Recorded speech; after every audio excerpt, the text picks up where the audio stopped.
नमस्कार, मेरा नाम प्रकाश है। आप टुडे बिहार न्यूज़ देख रहे हैं। देखिए, मधेपुरा के पूर्व सांसद व जन अधिकार पार्टी के मुखिया पप्पू यादव फिलहाल जेल में हैं। पप्पू यादव को कल देर रात ही 14 दिनों के न्यायिक हिरासत में कोर्ट ने भेजा। पप्पू यादव को सुपौल के वीरपुर जेल में रखा गया है। पप्पू यादव फिलहाल जेल में है, लेकिन बिहार की सियासत में बवाल मचा हुआ है। नीतीश सरकार सवालों से घिरी है पप्पू यादव की गिरफ्तारी को लेकर। देखिए, पप्पू यादव की गिरफ्तारी जिस मामले में हुई है वो 32 साल पुराना मामला है। 32 साल यानी कि वर्ष 1989 का मामला है। देखिए, पप्पू यादव फिलहाल जेल में है, लेकिन बिहार के लिए जो पप्पू यादव ने किया है, बिहार के लोगों के लिए पप्पू यादव ने जो किया है, बिहार के लोग उसे कैसे भला भूल जाएं। पीएमसीएच, एनएमसीएच, एम्स सहित अन्य प्राइवेट अस्पतालों में इस इलाज के अभाव में, पैसे के अभाव में दम तोड़ते लोग भला कैसे भूल जाए कि पप्पू यादव ने बिहार के लोगों को मदद की थी। वो कैसे भूल जाए कि पप्पू यादव एक मसीहा है।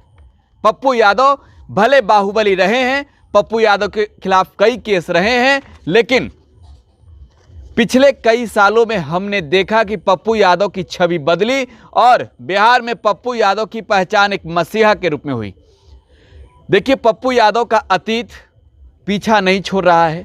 पप्पू यादव अब पुलिस के गिरफ्त में है और पप्पू यादव को जेल भेज दिया गया है। सलाखों के पीछे चले गए हैं।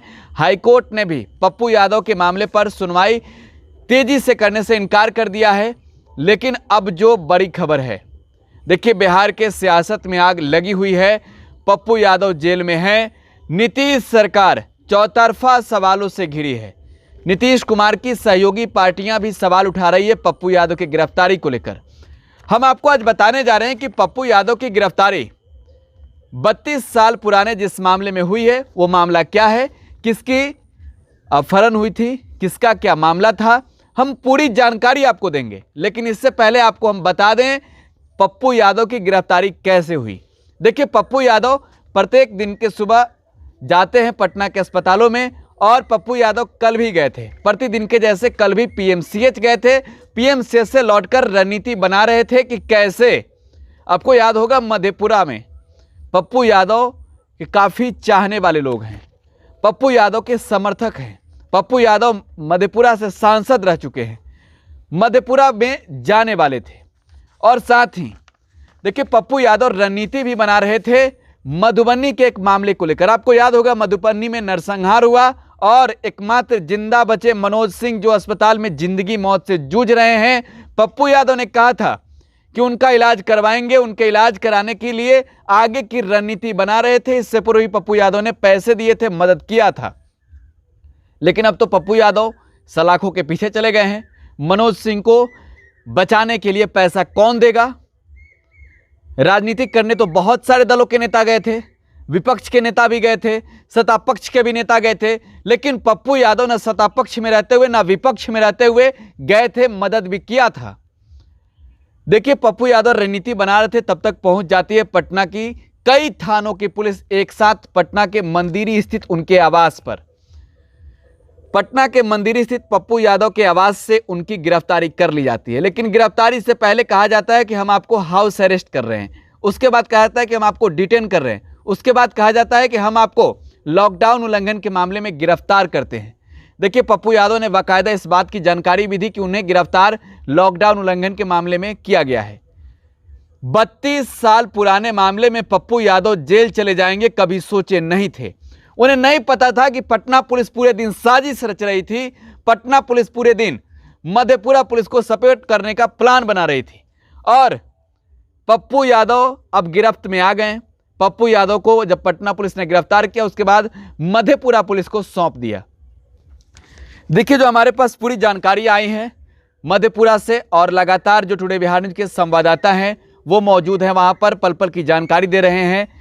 पूरी घटनाक्रम 24 जनवरी 1989 की है। मधेपुरा के मुरलीगंज थाना क्षेत्र के मिडिल चौक से उमा यादव नाम के एक शख्स की किडनैपिंग की जाती है, और किडनैपिंग में नाम आता है पप्पू यादव का। पप्पू यादव बाहुबली नेता रहे हैं। देखिए, हम बार बार कह रहे हैं कि पप्पू यादव का बाहुबल वाला छवि रहा है, कई बड़े बड़े आरोप लगे हैं। लेकिन देखिए, पप्पू यादव जो अभी जेल में है, बाहर उनके लिए जनता मर रही है। कह रही है कि वो मसीहा हैं। लेकिन उस वक्त पप्पू यादव पर केस किडनैपिंग का हुआ था और उमा राय को किडनैप किया था पप्पू यादव ने अन्य लोगों के साथ मिलकर। पप्पू यादव के साथ 3-4 लोग भी इस मामले में, जहां तक मुझे जानकारी है, आरोपी बने थे। और इस बात की जानकारी मुरलीगंज थाने की पुलिस को शैलेंद्र यादव नाम के एक शख्स ने दी थी, जिसके बयान पर पुलिस ने एफआईआर दर्ज किया था। देखिए, एफआईआर दर्ज करने के बाद 2 दिनों के बाद ही कथित अपहरण कांड का, देखिए अपहरण कांड को हम कथित इसलिए कह रहे हैं, देखिए हम कथित अपहरण इसलिए कह रहे हैं कि 2 दिनों बाद सकुशल जिनका अपहरण हुआ था वो अपने घर लौट जाते हैं और फिलहाल उस मामले में पप्पू यादव की मुश्किलें बढ़ी है।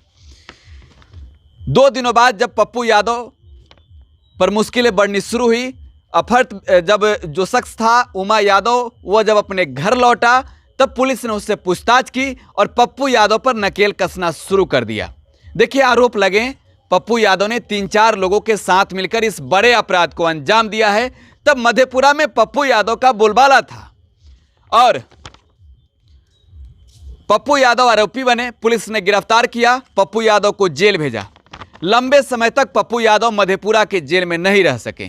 पप्पू यादव जेल से बाहर निकले और सियासत में पूरी तरीके से सक्रिय हो गए, विधायक बने, सांसद बने। उसके बाद राजनीति में लगातार पप्पू यादव का कद आगे बढ़ता चला गया। लालू प्रसाद यादव के साथ हो गए और बिहार में तब पप्पू यादव को गिरफ्तार कौन कर लेता, जब बिहार की सत्ता पर काबिज उनको आशीर्वाद देने वाले लालू प्रसाद यादव बैठे हों।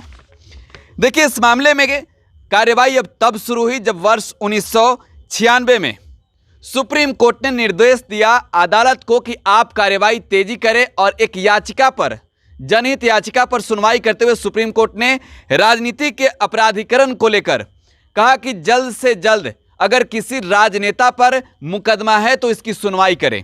और मधेपुरा में इस मामले की सुनवाई शुरू हुई। मधेपुरा के एससीजीएम स्पेशल कोर्ट में इस मामले की सुनवाई शुरू हो गई। 10 फरवरी 2020 को पहला वारंट जारी किया गया। देखिए, 10 फरवरी को वारंट जारी किया गया, यानी कि लगभग 1.25 साल हो गए हैं। पप्पू यादव को गिरफ्तार करने के लिए मधेपुरा की स्पेशल कोर्ट ने वारंट जारी किया गैर जमानतीय धारा में, लेकिन पप्पू यादव को तब पुलिस गिरफ्तार नहीं कर पाई।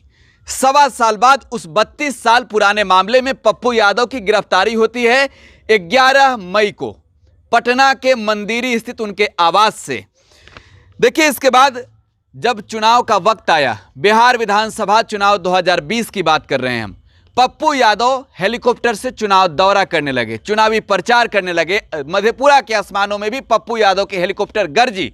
पप्पू यादव मधेपुरा के चुनावी मैदान में उतरे, मंच से दहाड़ लगाई। इसके बाद ये मामला पहुंच गया फिर से न्यायालय में। न्यायालय ने कहा कि पुलिस क्या कर रही है, पप्पू यादव के खिलाफ तो वारंट जारी है।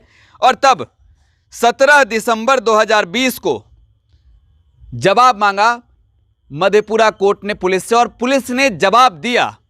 देखिए, 17 दिसंबर 2020 को ही पुलिस ने जवाब देते हुए कहा कि पप्पू यादव को गिरफ्तार करने के लिए जो वारंट कोर्ट से निर्गत किया गया था, हमने दिया था चौकीदार को, लेकिन चौकीदार से गलती से खो गई।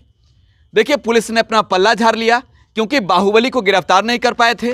पप्पू यादव की छवि बाहुबली वाली रही है, लेकिन पप्पू यादव अब मसीहा के रूप में बनकर उभरे हैं। और पप्पू यादव की गिरफ्तारी के बाद जिस तरीके से बवाल मचा है, आप समझ सकते हैं।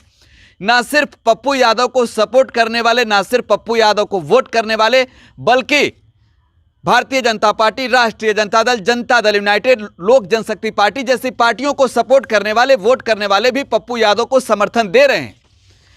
इसके बाद 22 मार्च 2021 को मधेपुरा कोर्ट ने फिर एक बार पप्पू यादव के खिलाफ धारा 83 के तहत कुर्की जब्ती का वारंट जारी करती है और पप्पू यादव को फरार करार दिया जाता है।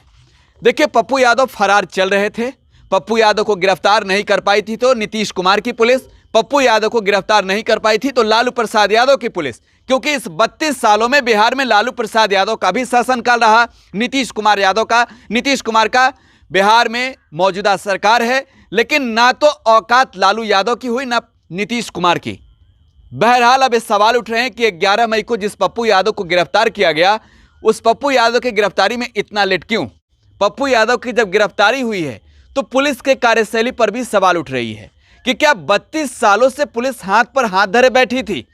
क्या पप्पू यादव को गिरफ्तार करने की औकात बिहार पुलिस को 32 सालों से नहीं थी? क्या पप्पू यादव इतने बड़े वांटेड अपराधी हो गए थे कि बिहार के सड़कों पर लोगों की घूम घूम कर मदद कर रहे थे, लेकिन बिहार पुलिस की औकात इतनी नहीं थी कि पप्पू यादव को पकड़ ले?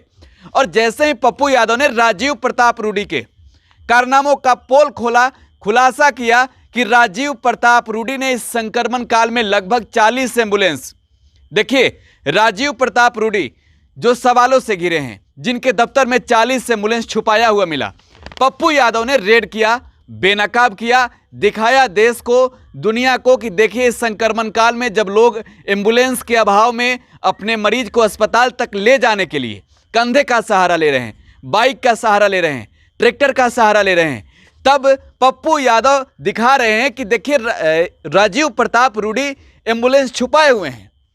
लेकिन अब देखिए पप्पू यादव की जब गिरफ्तारी हुई है, सवाल उठ रहे हैं कि क्या ये बीजेपी की दबाव वाली प्रेशर पॉलिटिक्स है? क्या नीतीश सरकार को पप्पू यादव को गिरफ्तार करने के लिए बीजेपी ने मजबूर कर दिया? और जो 32 साल से पप्पू यादव को मधेपुरा पुलिस गिरफ्तार नहीं कर पाई, लॉकडाउन उल्लंघन के मामले में पटना पुलिस ने पहले पप्पू यादव को जाल में फंसाया, फिर मधेपुरा पुलिस को सौंप दिया। ऐसे में सवाल उठना लाजमी है कि क्या मधेपुरा पुलिस की औकात नहीं थी पटना में आकर पप्पू यादव को गिरफ्तार कर ले, दबोच ले? आप टुडे बिहार न्यूज़ के साथ बने रहें। धन्यवाद।